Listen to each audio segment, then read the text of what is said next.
안녕하십니까. 사회복지사 1급을 담당하는 고병갑입니다.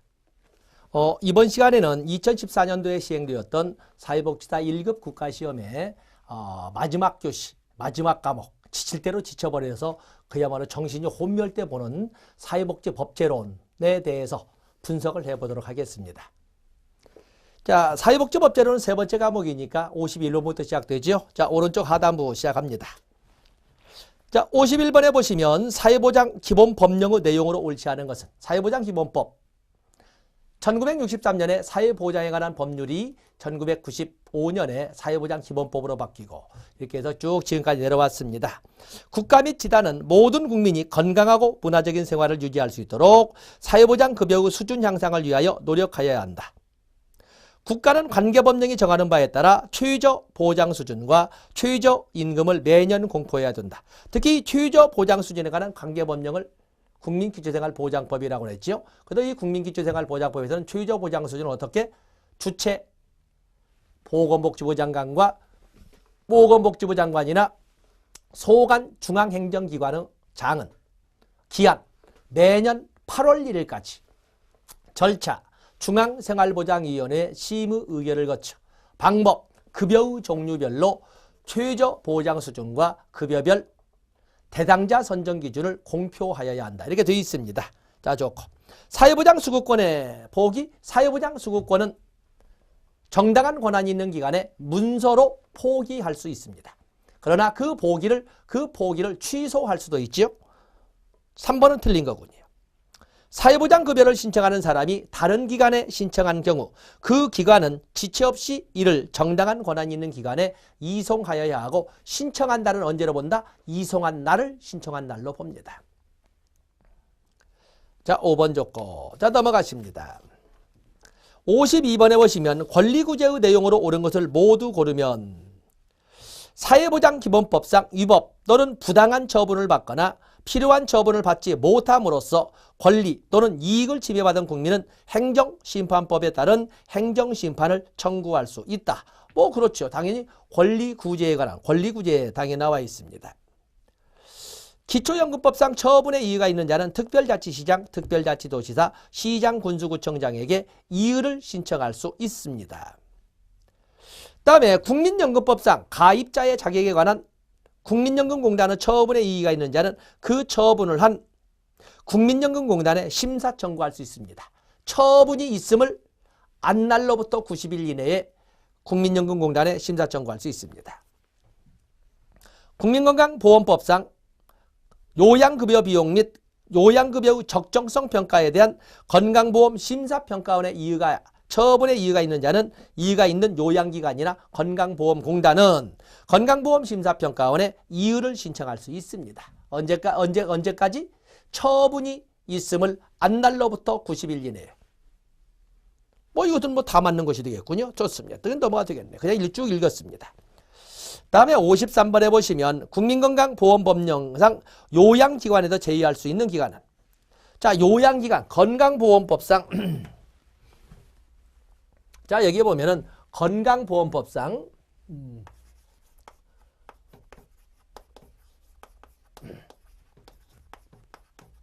요양기관은 결국에 의료급여법상 의료급여기관과 그간과 동일하죠. 의료법에 의한 의료기관, 약사법에 의한 약국, 약사법에 의한 한국 희귀의약품센터,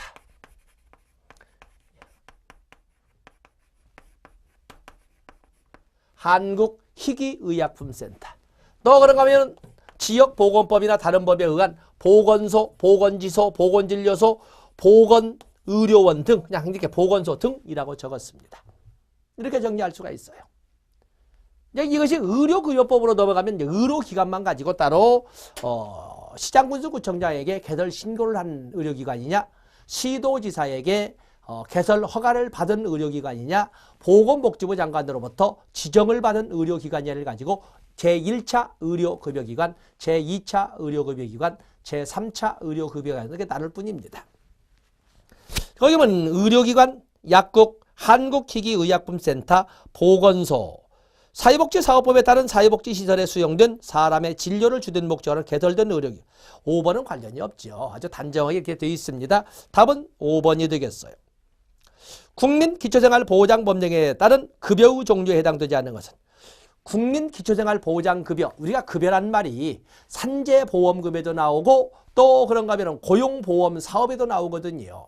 그래서 급여 그러는데 꼭 적어보세요. 자, 우리가 국민기초생활보장법상의 급여를 보면은, 자, 국민기초생활보장법상의 급여에는 생계급여를 기초로 해서 생계급여, 주거급여, 의료급여, 교육급여, 해산급여, 장제급여, 그리고 자활급여가 이렇게 있지 않습니까? 자, 리듬으로 생계급여, 주거급여, 의료급여, 교육급여, 해상급여, 장제급여, 자활급여 이렇게 하시고, 그다음에 산재법에는, 산재보험법에서는 요양급여, 그렇죠? 그다음에 휴업급여, 요양급여, 휴업급여, 장해급여, 간병급여, 유족급여, 장의비, 그리고 상병 보상연금, 그리고 직업재활급여.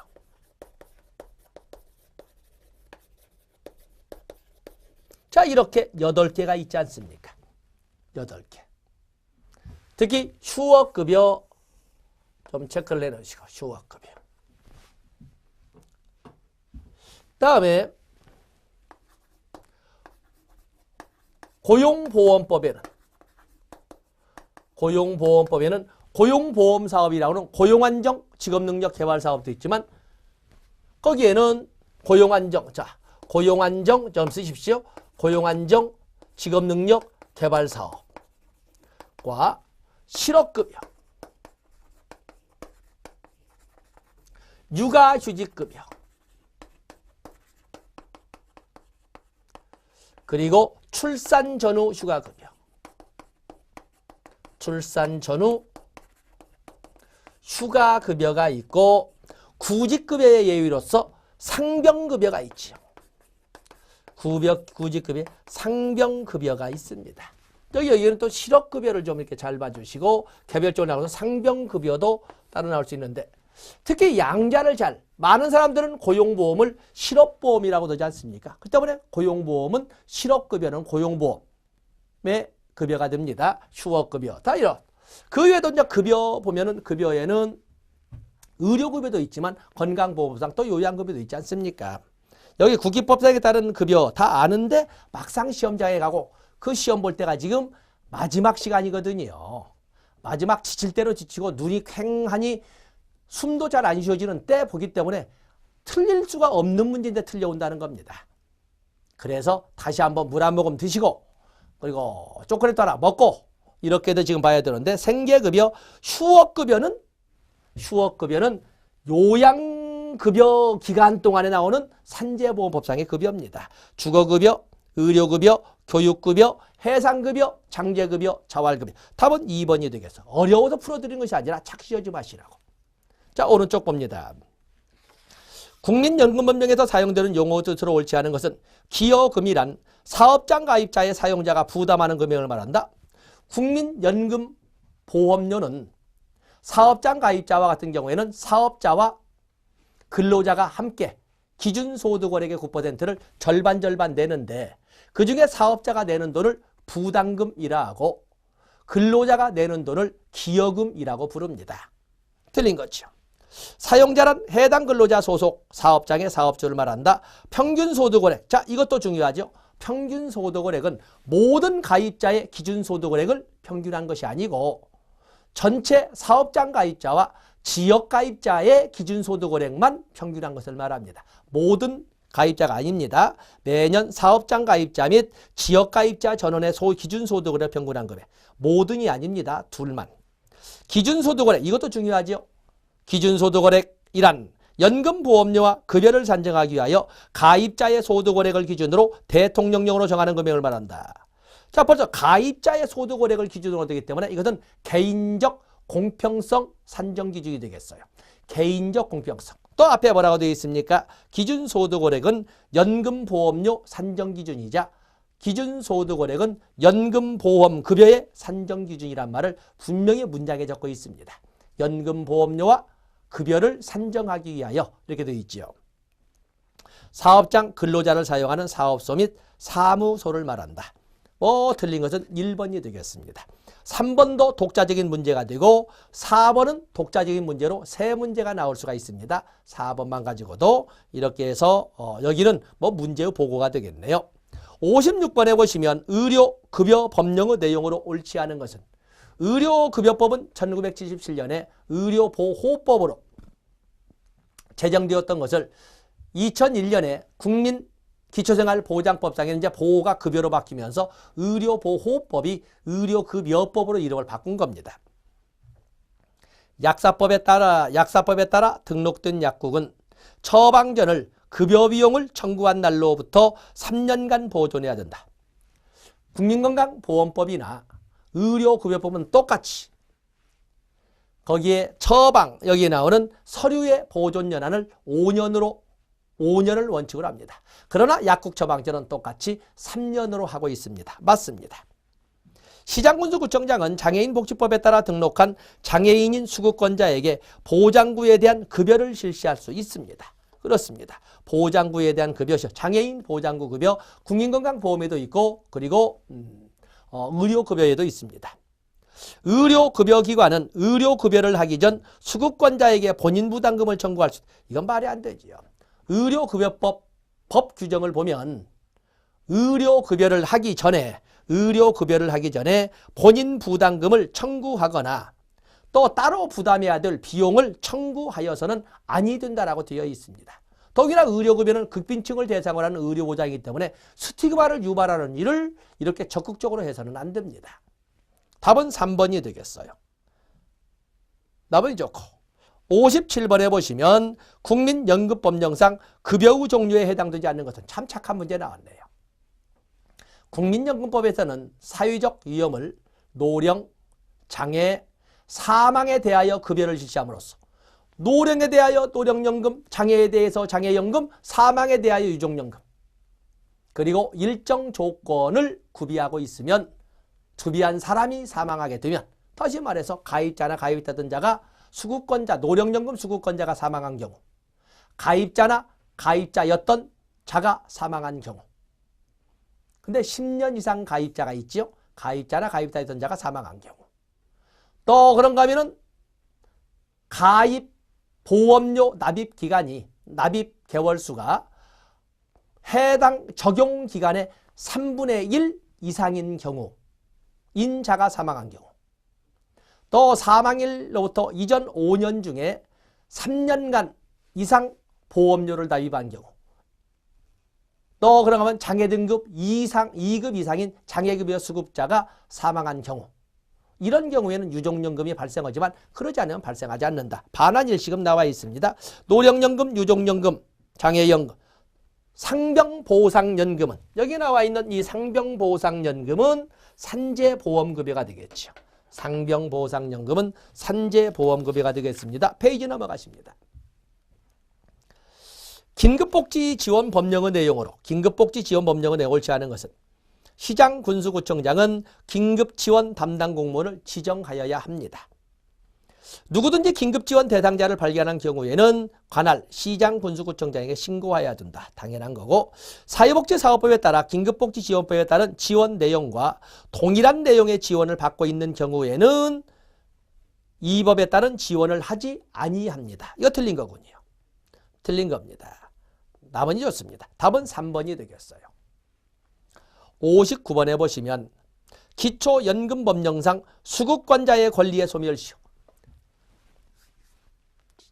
세월은 바뀌었습니다만은 우리가 국민연금법에 보면은 노령연금에 관련된 분할연금 청구권이 있습니다. 분할연금 청구권이라고 하는 것은 5년 이상 혼인기간을 계속했다가 이혼한 경우에 배우자였던 자가 노령연금 수급권자가 되면 그 배우자였던 자에게 노령연금 중에 기본연금액의 일정 비율을 나눠달라고 청구할 수 있는 권한을 분할연금 청구권이라고 합니다. 물론 그 청구하는 사람도 60은 넘어야 된다는 법적 규정이 있습니다. 그런데 만약에 분할연금 청구권을 행사하지 아니하면 그 소멸시효는 작년까지는 3년이었어요.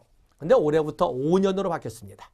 자, 이렇게 됨으로써 우리는 국민연금이나 공무원연금이나 기초연금이나 모든 연금의 수급권자의 권한의 소멸시효는 5년으로 단일화됐습니다. 그렇기 때문에 여기 기초연금법령상 수급권자의 권리의 소멸시효, 분할연금 청구권자의 분할연금 청구권의 소멸시효 또는 국민연금 수급권자의 소멸시효 다 5년으로 단일화됐습니다. 답은 4번이 되겠어요. 다음에 60번. 자, 이것도 이제 법을 현재에 맞게 더 개정을 했습니다만은 국민기초생활보장법령상 차상위 계층에 대한 내용이다. 들어간 말로 옳은 것은. 자, 차상위 계층, 뭐 문제 볼 것도 없고 차상위 계층은 소득 인정액이 기준 중위소득의 50% 이하를 말합니다. 소득 인정액이 기준 중위소득의 50% 이하, 100분의 50 이하를 말합니다. 답은 4번이 되겠어요. 문제를 변형시킨 겁니다. 현대에 맞게. 기준적으로 좀 거의 차상위 계층은 뭐 한 2, 3년은 더 써먹을 것으로 보여집니다. 다음에 61번에 보시면 외국과의 사회보장협정에 관한 규정을 두고 있는 법은 아주 착한 법이죠. 사회보장기본법에 보면 국내에 거주하는 외국인에 대한 사회보장 적용은 상호주의에 따른다. 관계법령에 정하는 바에 따라 따른다. 관계법령 중에 가장 대표적인 것이 국민연금법에 되어 있는 127조가 나와 있습니다. 그래서 외국과 사회보장협정을 체결한 경우에는 국민연금법이 있음에도 불구하고 국민연금에 대해서는 사회보장협정에 따른다라고 되어 있습니다. 바로 이 그 법, 여기 국민연금법 답은 1번이 되겠어요. 다음에 62번에 보시면 사회복지법령의 역사적 변천에 관한 설명으로 옳지 않은 것은 1973년 국민복지연금법이 제정되었으나 시행되지 못하고 86년 국민연금법으로 전부 개정되어 88년부터 시행되었다. 그렇죠. 그렇기 때문에 국가 차원에서 연금제도를 시행하고자 했던 것은 제4공화국 유신치하였어요. 그러니까 1970년대에 있지만 실행은 되지 못하고 시행령이나 시행규칙이 안 만들어지거든요. 그것이 시행되는 것은 86년도에 가서 국민연금법 최저임금법이 제정되고 88년도에 국민연금제도 최저임금제도가 시행이 된 겁니다. 맞습니다. 1999년 국민기초생활보장법이 전부 개정되면서 틀린 거죠. 1999년에 국민기초생활보장법이 제정됩니다. 제정되지요. 개정은 틀린 거고. 의료보험법, 공무원, 사립학교 교직원 의료보험법이 통합하여 1999년 국민건강보험법이 제정되었다. 좋습니다. 그다음에 사회복지사업법은 1970년에 제정되었고 83년 제정 때 사회복지사 자격제도가 처음 도입되었다. 자, 사회복지사 자격제도가 처음 도입된 것은 1980년대 83년 개정이라고 되어 있습니다. 자, 이것도 좋습니다. 사회보장에 관한 법률, 1963년에 만들어졌던 사회보장에 관한 법률을 대체해서 1995년에 사회보장기본법이 제정되었다. 답은 2번, 전부 개정이 아니라 제정입니다. 제정. 63번에 보시면 사회복지사업법령상 사회복지 서비스 신청에 관한 내용으로 옳은 것은 사회복지 서비스를 필요로 하는 사람의 친족도 신청할 수 있습니다. 수급권자, 또 친족, 또 다 할 수 있습니다. 그래서 시장, 군수, 구청장에게 사회복지 서비스를 필요로 하는 수급권자, 필요로 하는 보호 대상자와 그 친족, 그리고 이해관계인은 신청할 수 있습니다. 친족도 신청할 수 있습니다. 친족 맞습니다. 가족이 아닌 친족도 신청할 수 있습니다. 시장군수구청장을 경유하여 시도지사에게 신청해야 된다. 사회복지사업법상 사회복지 서비스 신청은 관할 구역의 시장군수구청장에게 신고하는 것입니다. 복지 담당 공무원은 직권으로 신청할 수 있습니다. 그렇기 때문에 이 보호 대상자나 친족이나 관계인은 시장군수구청장에 신청할 수 있는데, 만약에 그럴 수 없을 경우에는 사회복지 전담 공무원이 대리할 수 있습니다. 신청할 수 있습니다. 다음에 신청에 따른 조사를 통해 제공받은 정보에 가여 이용 범위를 고지할 필요가 없다? 아니죠. 조사를 통해 제공받는 정보에 대해서는 이용 범위를 미리 법적 근거라든지 이용 목적이라든지 보유 기간이라든지 파기 방법이라든지 또는 뭐 이용 범위, 자, 이런 거 다 사전에 고지해야 됩니다. 또 그런가 하면은 국민기초생활보장 수급권자만이 시주권을 갖는다? 아니죠. 사회복지 전담 공무원도 직권으로 신청권 갖습니다. 옳은 것은 1번이 되겠습니다. 자, 밑에 64번 보시죠. 사회복지 법령에서 조례로 정하도록 위임하고 있는 사항이 아닌 것은, 자, 이런 문제가 좀 불편하죠. 그래도 읽어보겠습니다. 지역사회복지협의체 조직과 운영. 지역사회복지협의체는 모든 지방자치단체의 지역사회복지계획 수립이 의무화되면서 모든 시군구의 시무기관으로 지역사회복지협의체를 두도록 하고 있습니다. 지역사회복지협의체에 관한 사항은 시군구 조례로 정하도록 되어 있습니다. 그 다음에 장애인에게 공공시설 안에 매점 자동 판매기 운영을 우선적으로 위탁하는 데 필요한 사항. 이것은 우선적으로 고려하여야 한다라고 장애인 복지법으로 규정하고 있습니다. 자, 복지위원회 자격. 시장군수구청장은 복지사업의 원활한 운영을 위하여 읍면동의 명예직으로 3년 임기에 복지위원을 위촉하여야 되는데, 복지위원회 자격이나 위촉 절차 이런 것은 시군구 조례로 정하도록 되어 있습니다. 사회복지위원회 모든 지방자치단체의 지역사회복지계획의 수립에는 심의를 거치도록 되어 있는데, 그 심의기관이 시군구는 지역사회복지협의체 또는 지금 같으면 지역사회보장협의체, 그리고 시도는 사회복지위원회, 또 지금은 시도 사회보장위원회를 반드시 심의기구로 두도록 있고 반드시 심의를 거치도록 되어 있습니다. 바로 이 지역사회복지협의체의 설치 운영이나 또 시도의 사회복지위원회, 또 시도 사회보장위원회의 조직 운영에 관한 사항은 각각 시군구 또는 시도의 조례로 정하도록 되어 있습니다. 자활기금, 자활기금도 역시 자활기금 지방자치단체의 조례로 정하도록 되어 있습니다. 법조문을 저도 또박또박 읽어드렸습니다만, 어쨌든 장애인 매점 설치나 이런 것들은 장애인 복지법으로 정하도록 되어 정하고 있습니다. 답은 2번이 되겠어요. 페이지 넘어가십니다.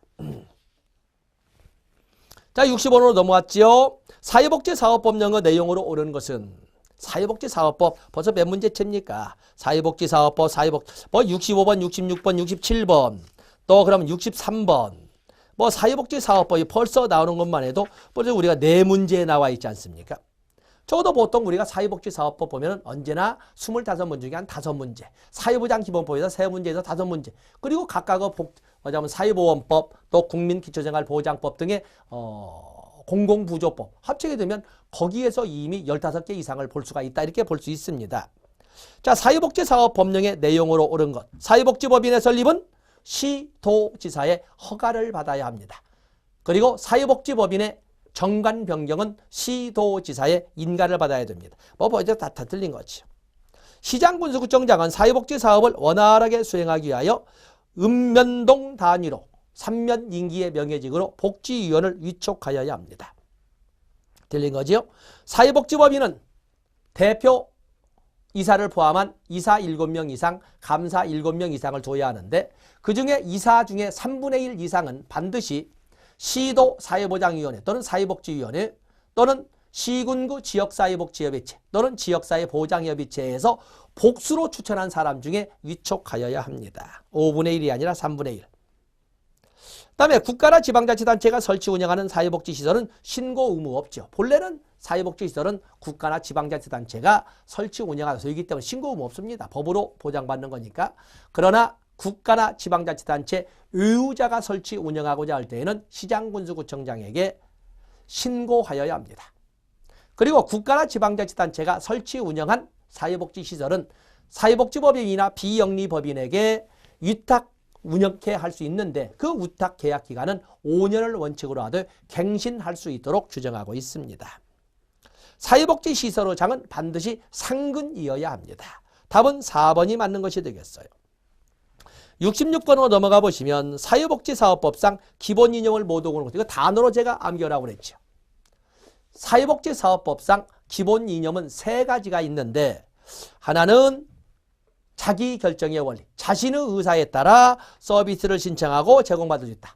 그래서 자기결정의 원리, 자기결정의 이념, 2번째는 공공성의 이념, 3번째는 인권보장의 이념. 이렇게 3개가 사회복지사업법상 기본 이념은 자기결정의 이념 또는 자율성 존중의 이념, 공공성의 이념, 그리고 인권보장의 이념 3가지로 되어 있습니다.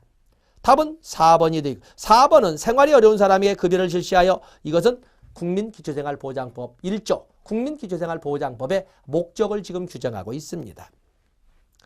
다음에 67번에 보시면 사회복지사업법령상 국가나 지단, 사회복지사회법령상 국가나 지방자치단체의 복지와 인권 증진의 책임에 관한 내용으로 옳지 않은 것은 사회복지 서비스를 이용하는 사람의 인권을 옹호할 책임을 진다.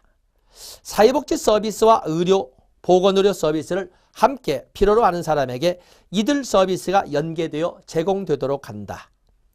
사회복지 서비스 공급자를 고려하여 사회복지 시설을 설치하여야 한다. 사회복지 시설은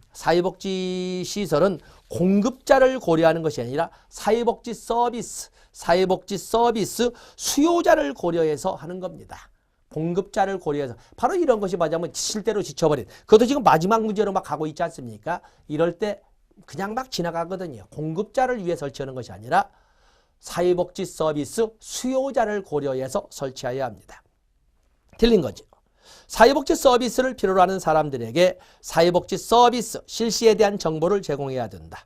시설 거주자 희망을 반영하여 지역사회 보호체계에서 서비스가 제공될 수 있도록 노력하여야 한다. 어떤 답은 3번이 되겠습니다. 자, 페이지 오른쪽. 산재보험법상 업무상 사고에 해당되지 않는 것은 근로계약에 따른 업무 수행 행위를 하던 중 발생한 사고, 업무를 준비하거나 마무리 행위를 하던 중에 발생한 사고, 사업주가 주관한 등산대회에 참가하여 발생한 사고, 출장 중 개인적 용무를. 답은 4번이군요. 답은 4번이 되겠습니다. 다음에 69번에 보시면 산재보험법이 또 나왔군요. 산재보험법령의 내용으로 옳은 것은 우리나라 최초의 사회보험법으로 63년도에 제정되고 1964년부터 시행된 사망한 자와 사실상 혼인관계에 있는 자는 유족의 범위에 포함되지 않는다? 아니죠. 유족급여의 대상은 사망할 당시 생계를 주로 같이 하던 배우자, 자녀, 부모, 손자녀, 조부모, 형제, 자매까지 이렇게 범위를 하되 배우자는 사실혼관계를 다 인정합니다. 틀린 거지. 장애급여 결정과 지급은 한국장애인 고용공단에서 수행한다. 장애급여의 결정과 지급은 이것은 근로복지공단에서 해야 되겠죠. 진폐에 따른 산재, 보상보험급여의 종류에는 요양급여, 휴업급여, 장애급여가 진폐에 따른 산재보험급여는 이렇게 8가지가 있거든요. 산재보험급여는 이렇게 8가지가 있는데 진폐에 따른 산재보상보험급여는 진폐에는 여기 요양급여, 다음에 휴업급여, 또 장애급여, 그리고 휴업급여, 장애급여, 장애급여 아니죠? 장애급여는 놔두고. 진폐인데 장애급여. 자, 어쨌든 그 진폐 따른 산재보험급여는 요양급여, 휴업급여, 장의비가 있고 그리고 직업재활급여가 있습니다. 그리고 장애보상연금처럼 장애보상연금처럼 진폐보상연금이 있고 또 그런가 하면은 유족보상연금이 있는 것처럼 진폐유족연금이 있습니다.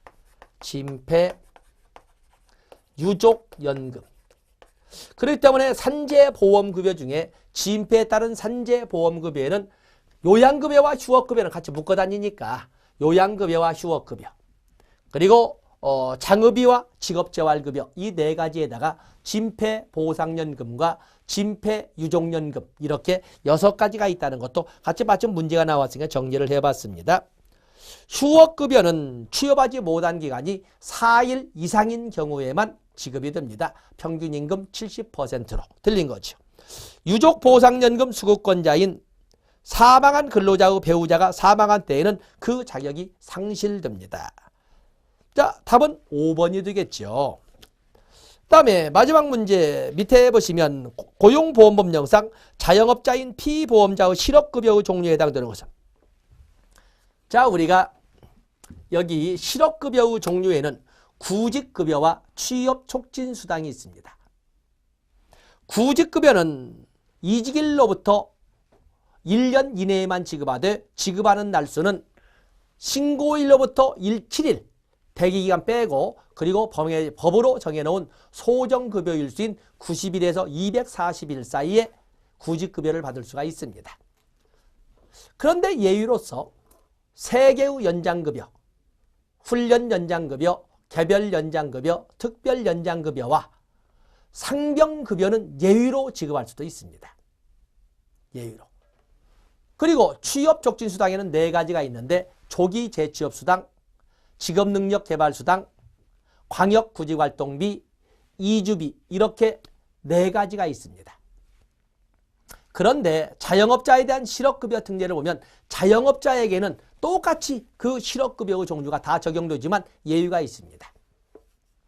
연장급여 3개, 훈련연장급여, 개별연장급여, 특별연장급여는 자영업자에게는 적용되지 않습니다.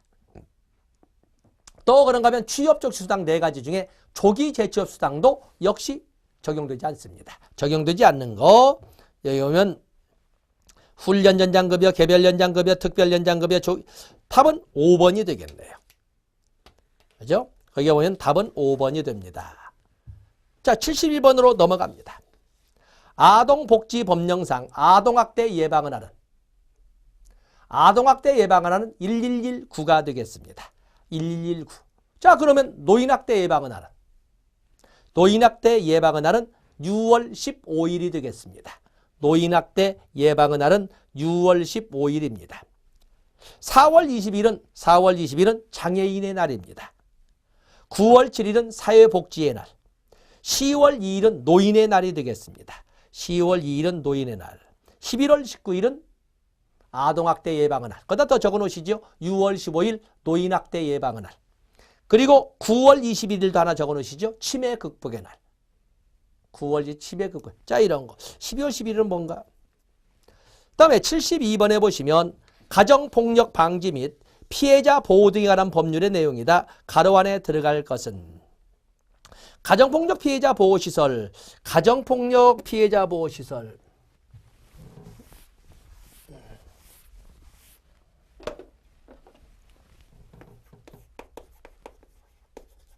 가정폭력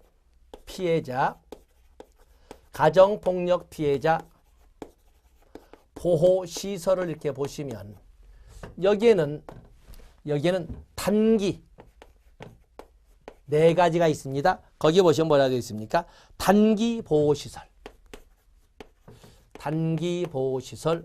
이것은 6개월입니다. 장기 보호시설 2년입니다. 외국인 보호시설 이것도 2년이죠. 2년. 또 그런가 하면은 장애인 보호시설 장애인 보호시설도 역시 2년으로 거주기간을 생활시설로 이렇게 2년의 범위 내에서 보호할 수 있도록 했습니다. 그중에 단기보호시설은 3월 연장, 3개월을 연장하여 보호할 수 있도록. 그래서 단기보호시설에 입소한 피해자 등에 대한 보호기간은 여성가족부 장관이 정하는 바에 따라 3개월의 범위 내에서 한 차례만 연장할 수 있습니다. 그걸 물어본 거예요. 단기보호시설은 가정폭력으로 정상적인 가정생활과 사회생활이 어렵거나 그 밖에 긴급히 보호를 필요하는 피해자 및 피해자가 동반한 가족 구성원을 6개월의 범위 내에서 보호하는 시설을 말합니다. 6개월. 답은 3번밖에 없군요. 단기보호시설의장은 그 단기보호시설에 입소한 피해자 등에 대한 보호기간을 여성가족부 령으로 정하는 바에 따라 3개월의 범위에서 한 차례만 연장할 수 있습니다. 한 차례만 연장할 수 있습니다. 다음에 73번 넘어가십니다. 노인복지법령상 노인복지시설의 종류에 해당하는 걸 모두 고르면, 자, 노인복지시설은 뭐가 있습니까? 노인복지시설은 6개가 있습니다. 노인복지시설,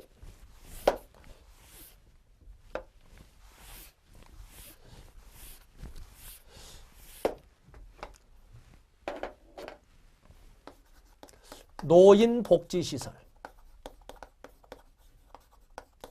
이런 노인 주거복지시설 3가지가 있죠. 양로시설, 노인 공동생활가정, 노인복지주택 해서 노인주거복지시설, 노인 의료복지시설, 여기는 2개가 있죠. 노인요양시설과 노인요양 공동생활가정, 노인 여가복지시설, 여기는 3개가 있죠. 경로당, 노인교실, 그리고 노인복지관. 그 다음에 재가노인 복지시설, 여기는 5개의 서비스를 노인장기요양보험법의 재가급여 내용을 가지고 살펴봤습니다. 그 다음에 노인보호 전문기관,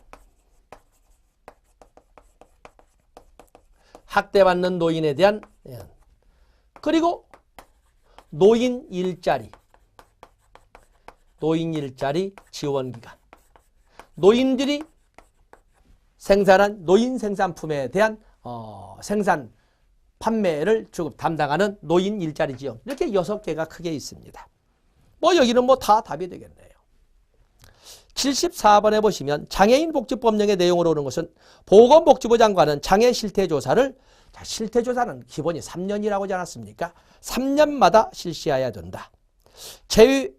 모든 제휴동포 및 외국인은 장애인 등록할 수 없다. 장애인 등록, 외국인도 장애인 등록할 수도 있습니다. 외국인도 장애인, 그다음에 이거 놔둬보시고. 그래서 제휴동포 및 외국인도 법률로 정해진 범위 안에서는, 제휴동포도 외국인도 법률로 정해진 범위 안에서는 등록할 수 있습니다. 장애인. 보건복지부 장관은 3년마다 장애인 정책 종합계획을 수립해야 한다. 장애인 정책 종합계획은 5년마다 실시합니다. 장애인은 장애인 관련 정책 관련 과정에 우선적으로 참여할 권리를 가진다. 우리가 급여의 종류에서 현물급여, 현금급여, 바우처, 기회 권력할 때 권력의 가장 대표적인 예가 되겠어요. 장애 인정과 등급 사정에 관한 업무를 담당하기 위하여 국민건강보험공단에 장애판정위원회를 둔다. 장애판정위원회는 보건복지부에 둡니다. 아주 중요한, 거기 5번 또 독립적으로 문제 나옵니다. 장애인의 장애 인정과 등급 사정에 관한 업무를 담당하기 위한 장애판정위원회는 보건복지부에 둡니다. 장애판정위원회는 보건복지부에 둔다는, 그게 독립적으로 문제 나올 수 있어요. 답은 4번이 되겠어요. 75번에 보시면 노인장기요양보험법령의 내용으로 옳은 것은, 자, 노인장기요양보험법은 2007년에 법률이 제정되고 2008년부터 시행된 5번째 사회보험입니다. 장기요양보험 사업은 고용노동부 장관이 관장한다? 아니죠. 국민연금, 건강보험, 노인장기요양보험은 보건복지부 장관이, 고용보험과 산재보험은 고용노동부 장관이 관장합니다. 틀린 거고. 장기 요양보험사업의 보험자는 우리나라 의료보장의 단일보험자, 2000년부터 전면 통합주의, 전면 단일보험자주로 진행되면서 보험자는 국민건강보험공단이 되지요. 틀린 거고. 장기 요양보험료는 건강보험료와 통합징수화돼 구분고지하고 분리하여 독립회계로 관리하도록 되어 있습니다. 자꾸 강조하는 거지요. 통합징수화돼 구분고지하고, 여러분 건강보험료 고지도나 보면 같이 나옵니다. 건강보험료 같이, 건강보험료와 노인장기요양보험료가 통합징수 같이 나옵니다. 그리고 안에 실선으로 아래에 보면은 건강보험료 얼마, 장기요양보험료 얼마 해서 구분고지합니다. 그러나 징수한 다음에는 독립회계로 관리합니다. 장기보험료는 건강보험료와 통합징수하고 구분고지하여야 됩니다. 이거 말장난 해놨군요. 마지막 날, 마지막 시간, 마지막 문제라고. 아주 고약한 성질을 가진 사람이네요. 통합징수한 장기보험료와 장기요양보험료와 건강보험료는 각각 독립회계로 관리하여야 한다. 장기요양급여는 시설급여 말이 안 되지요. 우리가 기본이념, 장기요양기본법, 노인장기요양보험법에 기본이념 3가지 있죠. 적정 제공의 원칙, 재가급여 우선 제공의 원칙, 의료서비스 연계 제공의 원칙.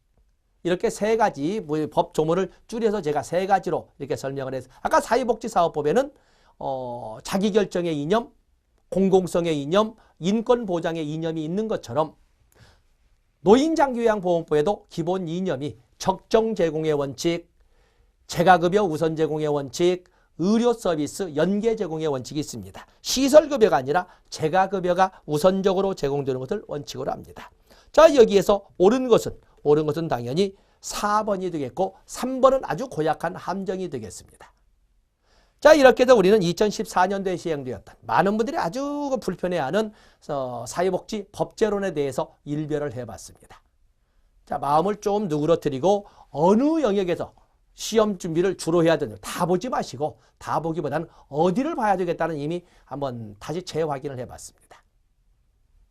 자, 2014년도 기출문제풀이 사회복지법제론 여기까지 하겠습니다. 고맙습니다.